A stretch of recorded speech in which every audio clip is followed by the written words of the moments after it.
Kasaysayan sa lahi, bloodline history.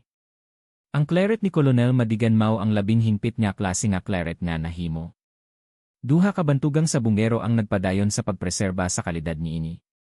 Sumala sa mga istorya sa mga tigulang nga sa bungero, ang unang claret gipanganak sa aksidente, si Colonel Madigan usa ka tawo sa kabayo ug iyang gipahigala ang mga manok nga inahin sa usa ka tandang sa iyang horse barn. Mao nga basin yard bred ang unang claret. Ang uban nagtuo nga adunay whitehakle na dugo nga naghatag kanila og kusog ug kaabtik.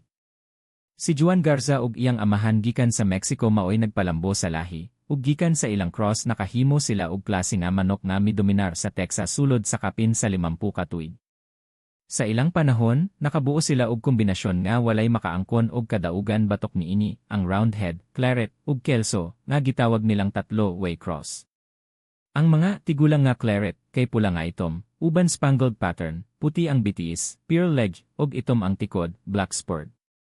Ang ilang mga bitiis gilapad og layo sa usag-usa, mao nga maayo kaayo sila sa kompetisyon. Ang Madigan claret gikan sa Wallace ug Garza usa ka hingpit nga kombinasyon sa limpyo nga lahi nga gipangpili og gipauswag sa daghang henerasyon.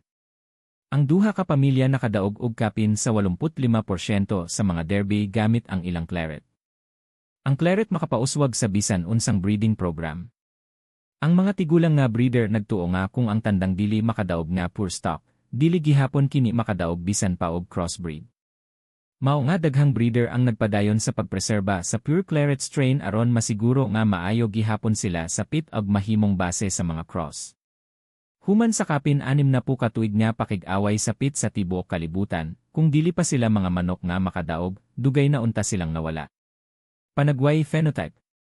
Ang mga claret kasagaran straight comb, black breasted, ug wine red ang color. Adunay puti nga guhit sa pako ug iko.